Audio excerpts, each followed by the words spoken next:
जय हिंद दोस्तों, तेगी trading tips में आपका स्वागत है। दोस्तों, इस वीडियो के अंदर हम बात करने वाले टोटल 3 शेयर के बारे में हम यहाँ पर बात करने वाले हैं। साथ ही एक ऐसे शेयर के बारे में भी चर्चा करेंगे जहाँ पर एफआईएस की होल्डिंग 1% थी और आज की डेट में लगभग 21% की हिस्सेदारी हो चुकी है। किसी को कानो कान खबर नहीं है, मालूम होना चाहिए इन सारी चीज़ों का। जी, ये ओला क्यों लेकर आ गए आप यहाँ पर? ओला के अंदर भी एफआईडीआईज ने माल खरीदा था, एक हिंट मिली थी जब ये 23-25 के नीचे था, आपको धीरे धीरे हिंट मिल रही थी जी। तो उसकी वजह से थोड़ी ना भागा, ये तो उसकी वजह से भागा है कि पिछले फरवरी में 4,000 यूनिट बिकी थी गाड़ियों की, और मार्च महीने की अगर बात करते हैं तो लगभग डबल से भी ज़्यादा 10,000 यूनिट हो गई। इस वजह से इसके अंदर तेज़ी बनी है। दूसरी बात, कंपनी अपने आप को अपडेट कर रही है। इलेक्ट्रिक व्हीकल की इस समय डिमांड है, क्योंकि आप देखेंगे डीजल पेट्रोल गैस के रेट धीरे धीरे बढ़ ही रहे हैं। इस वजह से यहाँ पर ये सारी चीज़ें देखने को मिल रही है। और दूसरी बात एक यहाँ पर ये सरकार ने, दिल्ली गवर्नमेंट ने, देखिए दिल्ली वाली गवर्नमेंट ने एक बोला है कि 1 अप्रैल 2028 से रजिस्ट्रेशन बंद हो जाएगा पेट्रोल 2 व्हीलर का। जिनके पास है वो चलेगा, जिनके पास ऑलरेडी ली हुई गाड़ियां हैं पेट्रोल डीजल वाली, लेकिन वो 2028 के बाद से नई गाड़ियों का रजिस्ट्रेशन बंद हो जाएगा, पुरानी चलती रहेंगी। तो ये भी एक अच्छी खबर है। एथर एनर्जी ने देखिए कितनी शानदार तेजी दिखाई। ठीक है, ये तो ओवरऑल मिला के खबरें हैं जिनके बिहाफ पे शेयर के अंदर तेजी बनती रहती है।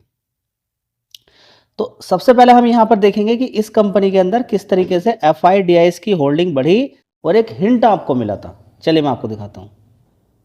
दोस्तों, कंपनी यानी कि प्रमोटर ने, ओला के प्रमोटर ने अपने कुछ शेयर यहाँ पर गिरवी रखे हुए छुटाए थे। जो गिरवी शेयर रखे हुए थे उनको छुटाया था, ठीक है, अपनी होल्डिंग को बेच के। अब यहाँ पर अगर हम देखने की कोशिश करते हैं, एफआईएस यहाँ पर कितने थे? 3.24%, बढ़कर कितने हो गए? 4%। ऐसा नहीं, देखिए पहले भी 4.47 से घटना बढ़ना चलता रहता है, उसी हिसाब से शेयर गिर जाता है। लेकिन यहाँ पर डीआईज ने बिल्कुल ही माल नहीं बेचा और लगातार हिस्सेदारी बढ़ती जा रही है डीआईज की। तो आप समझ सकते हैं, लेकिन इसका मतलब ये नहीं कि पब्लिक यहाँ पर कम है। 49% पब्लिक का होना भी एक खतरे से खाली नहीं है। हाँ, जिसकी डिमांड है, इलेक्ट्रिक व्हीकल की डिमांड आगे आने वाले टाइम में बढ़ सकती है। बस सबसे बड़ी बात यह है, पब्लिक की इतनी बड़ी होल्डिंग होने का एक बड़ा कारण यह है कि लगातार शेयर गिरता ही चला गया, लगातार शेयर गिरता ही चला गया। अब आगे शेयर भागेगा, पब्लिक अपना माल बेचेगी, एफआईडीआईज खरीदेंगे, तो कुछ और चीज़ें देखने को मिल सकती हैं। लेकिन भागेगा नहीं भागेगा वो समय बताएगा, सिचुएशन बताएगी, कंपनी का काम बताएगा। सबसे पहले कंपनी को किस चीज़ पर काम करना है? अपने सर्विस सेंटर पर। सर्विस सेंटर पर अगर कंपनी काम कर ली तो शायद कुछ और चीज़ें देखने को मिलेगी। लेकिन कॉम्पिटिटर भी देखिए बड़े खड़े हुए हैं। चलिए दोस्तों, अगला शेयर होगा AWL agri business limited. 52 week low के आसपास है, ठीक है।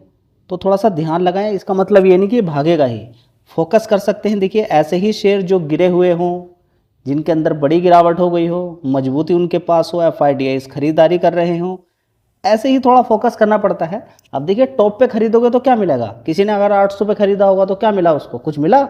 शेयर तो कहाँ पर आ गया कि ये देख कर कि अदानी की होल्डिंग है, अदानी तो बेच कर यहाँ से निकल गया। चलिए सबसे पहले आप देखेंगे इस कंपनी के अंदर 1% से लेके 21% तक की होल्डिंग पहुंच गई है एफआईएस की, प्लस पॉइंट, ठीक है। इसके अंदर है क्या बढ़िया चीज़? एडिबल ऑयल में नंबर 1 है, 19% का मार्केट शेयर लेकर बैठी हुई है। ये एडिबल ऑयल तो हर कोई इस्तेमाल करता है। बस आगे देखते हैं क्या होता है।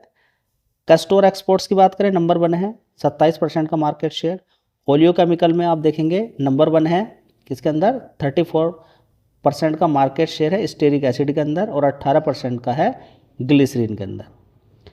इसके अलावा कंपनी आटा भी बेचती है, नंबर 2 पर है, 5.5% का मार्केट शेयर है। बासमती राइस में नंबर 3 पर है, 8% का मार्केट शेयर है। तो एफएमसीजी प्लेयर की अगर बात करें तो टॉप 10 के अंदर कंपनी का आती है।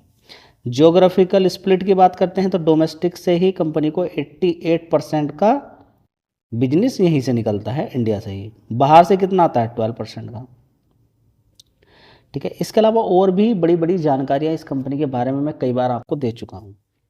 चलिए, तो सबसे पहले हम यहाँ पर देख लेते हैं, बड़ी गिरावट आपको मिल गई है।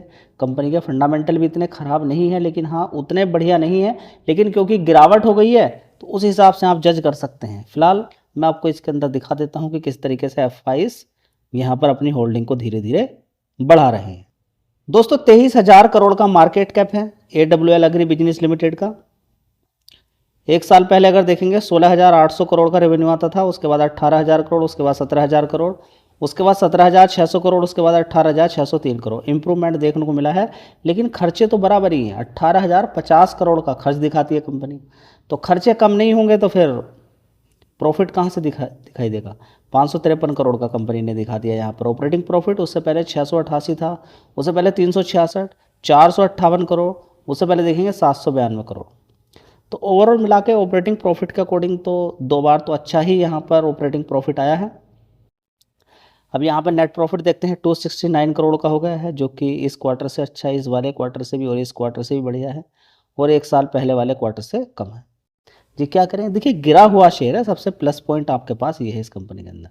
चलिए, एक चीज़ और यहाँ पर आपके लिए अच्छी हो गई है कि कंपनी का रिजर्व्स 9,200 करोड़ से बढ़कर 9,700 करोड़ हो गया है। बोरोइंग की अगर यहाँ पर हम बात करते हैं तो 2,600 करोड़ से घटकर 1,900 ही बोरोइंग, मतलब जो कंपनी ने पैसा लिया हुआ है उधार बैंकों से, अब घटकर कितना हो गया, वो 1,096 करोड़ कम हो गया है, बोरोइंग कम हो गई है। अब कम होगा तो कंपनी को ब्याज कम देना पड़ेगा, तो फिर ये सारा इसके अंदर ही आएगा। एक अच्छी खबर है, ये कोई ख़राब खबर नहीं है। 1,900 से 1,096 करोड़ होना बहुत अच्छी खबर है ये। टोटल एसेट्स 25,000 करोड़ के हैं कंपनी के।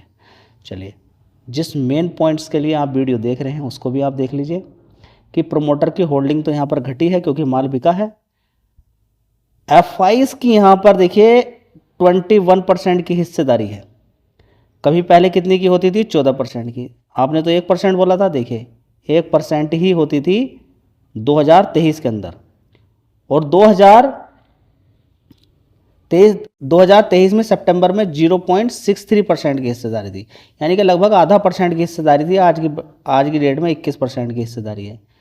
ओला के अंदर भी इसी तरह की FIDS के अंदर हिस्सेदारी बढ़ी है, तो इसका मतलब ये नहीं कि ये भी भाग जाएगा, ठीक है। ये अनुमान आपको खुद लगाना है, मेहनत करनी है, यहाँ पर इन्फॉर्मेशन आपको मिलेगी। लेकिन अगर किसी को ऐसा लगता है कि मैं कह रहा हूँ कि मैंने इन्फॉर्मेशन दी है, खरीदिए, बिल्कुल नहीं, खरीदना आप ही को है।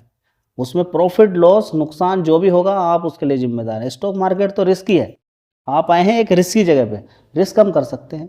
थोड़ा थोड़ा पैसा लगा के, अलग अलग कंपनियों में काम करके, मजबूत कंपनियों में पैसा लगा के, जल्दी जल्दी डेली ट्रेड ना मार के, कॉल पुट में ना जाके, करेंसी में ना जाके, कमोडिटी में ना जाके, आराम से 6 महीने में कभी मौका मिला तो एक बार शेयर खरीदा। जॉब भी कर रहे हैं साथ में, उल्टे सीधे तरीके से काम करोगे कि जॉब भी छोड़ दिया है, कहीं से लोन ले लिया है, स्टॉक मार्केट में घुस गए हैं, तो भाई इसका रिजल्ट तो आप जानते हैं क्या होगा।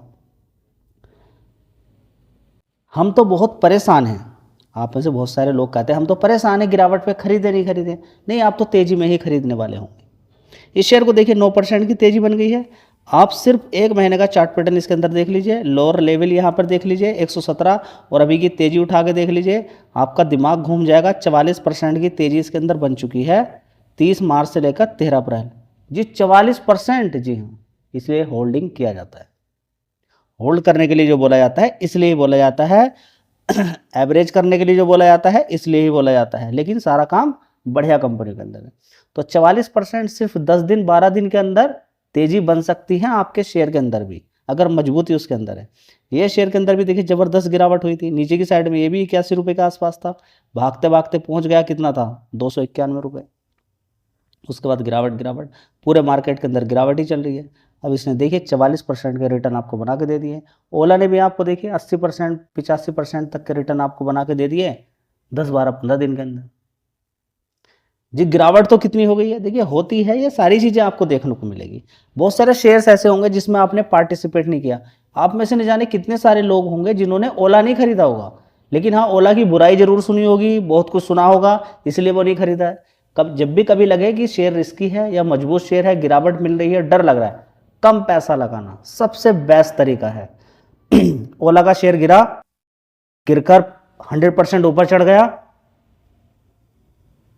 तो दोस्तों आपका 1 रुपया भी नहीं बना तो बड़ी दिक्कत परेशानी वाली बात हो जाएगी। सबसे बढ़िया अच्छी बात यह रहती है कि शेयर नीचे की साइड में गिरा और आपने कम पैसा लगा लिया और पैसा आपका बन गया। अब दिक्कत परेशानी आपके माइंड में ये चल रही है कि ये न्यूज़ के अंदर जो इधर उधर की खबरें देखने को मिल रही है उसका क्या असर पड़ेगा, क्या न्यूज़ अपडेट आई है। नेक्स्ट वीडियो में हम कवर करेंगे, इस वीडियो के अंदर कवर नहीं करते, नेक्स्ट वीडियो के अंदर हम कवर करेंगे कि मार्केट के अंदर क्या क्या चीज़ें चल रही हैं और किस तरीके से आपको सावधान रहना है। धन्यवाद।